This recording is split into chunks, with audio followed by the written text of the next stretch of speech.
Yo, this is serious, very serious. MCs wekuru tuo jothumbe. Nyua neno gimani utimo egeza nyoko mora. Anyo anegeza chini ya maji. Tonoka duar wuok elela mondo jothumbe gi onena nikech joluok duar ga joma kono gi adieri. Nyua neno tuwe manyo MC anko kianga manyi kelo de jothumbe. Ma Musa Jakadala yenyo wang moko perform. Freddy Jakadongo nyo perform late ka jite osewuok. Elisha Totono donje stage gituon mo dha unyake stage. Machanen candle lighting no ken PM mar jothumbe mondo wer.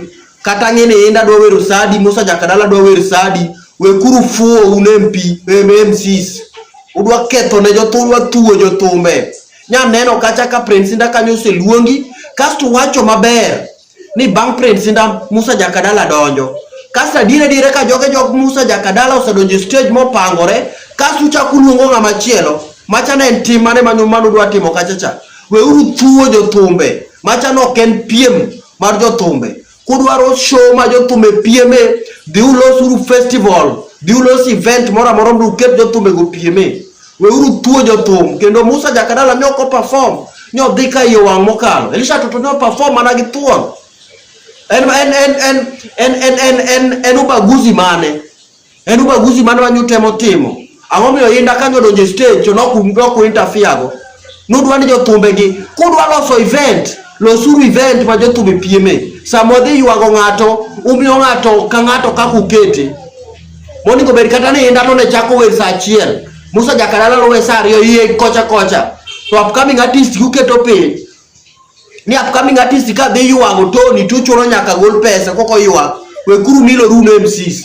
Amiyo warning mogik.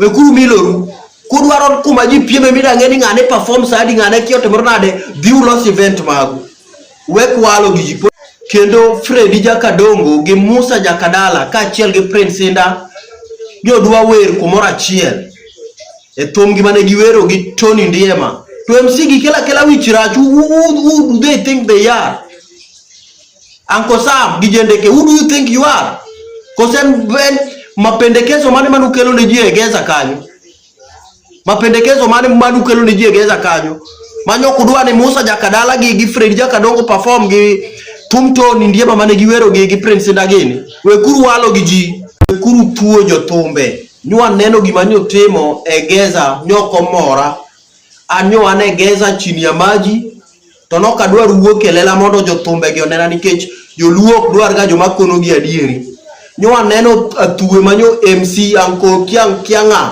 manyi kelo de jothumbe. Ma Musa Jakadala yenyo wang moko perform. Freddy Jakadongo nyo perform late ka jite osewuok.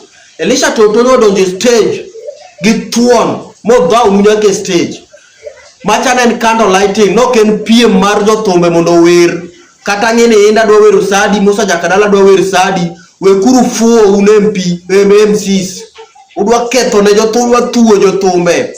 Nya neno kacha ka Prince Inda kanyo seluongi kasto wacho maber ni bang Prince Inda Musa Jakadala donjo.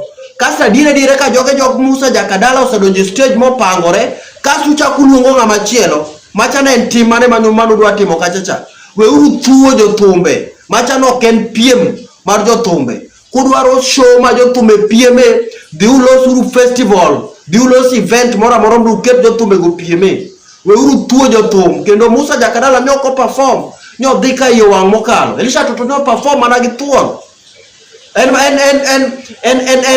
en ubaguzi mane wanyutemo timo Angomiyo inda kanyo donje stage to noku interfere go nudwa ni jothumbe gi kudwa loso event losuru event ma jothumbe pieme samodhi yuago ng'ato umiyo ng'ato ka ng'ato kakukete Moni go beri kata ni inda to ne chako wer saa achiel Musa Jakadala lo wer saa ariyo iye kocha to upcoming artist uketo piny ni upcoming artist ka dhi yuago to ni tuchuno nyaka gol pesa koko yuak wekuru miloru no MCs amiyo warning mogik wekuru miloru kudwaro kuma ji pieme midang'eni ng'ane perform sadi ng'ane kiote mornade dhi ulos event magu wekwalo gi ji kendo Freddy Jakadongo gi Musa Jakadala kaachiel gi Prince Inda jodwa wer kumoro achiel e thumgi mane giwero gi Tony Ndiema To MC gi kela wichirach, who do they think they are?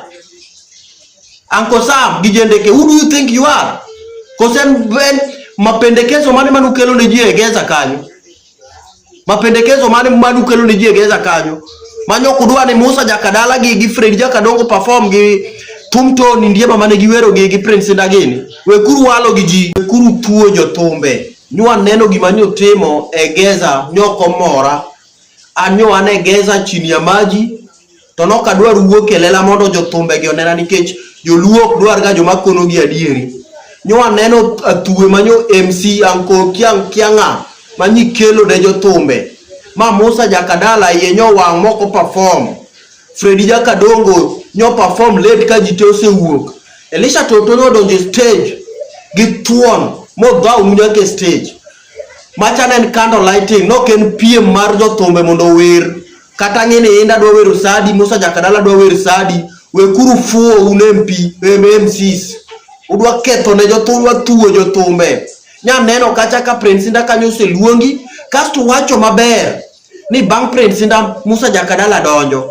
Kasta dire ka jok Musa Jakadala osedonjo stage mo pangore kasto chakuluongo ng'ama chielo machana en tim mane manu dwa timo kachacha.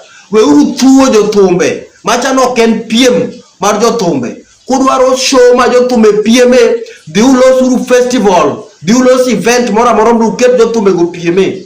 We uru tuo jotum kendo Musa Jakadala nyoko perform nyo dhika yo wang mokalo. Elisha Toto nyo perform mana gi tuon. En ubaguzi mane. En ubaguzi mane wanyutemo timo. Ang'omiyo inda kanyo donje stage to noku interfere go. Nudwa ni jotumbe gi kudwa loso event, losuru event ma jotumbe pieme. Samodhi yuago ng'ato, umiyo ng'ato ka ng'ato kakukete. Moni go beri kata ni inda to ne chako wer sa achiel. Musa Jakadala lo we sa ariyo iye kocha. To upcoming artist uketo piny.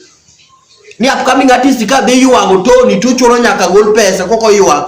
We kuru milo ru no MCs. Amiyo warning mogik. We kuru milo ru. Kudwaro kuma ji pieme mida ngeni ngane perform sadi ngane kiote mornade dhi ulos event magu. We kwalo gi ji. Kendo Freddy Jakadongo gi Musa Jakadala ka achiel gi Prince Inda nyo dwa wer kumora achiel. E thum gi mane giwero gi Tony Ndiema. To MC gi kela wichirach, who do they think they are? Uncle Sam, Gijendeke, who do you think you are? Kosen ben mapendekezo mane manukelo ne ji egeza kanyo. Mapendekezo mane manukelo ne ji egeza kanyo. Manyo kudwa ni Musa Jakadala gi Freddy Jakadongo perform gi Tumto ni Ndiema mane giwero gi Prince Ndagini. We kuru walo gi ji.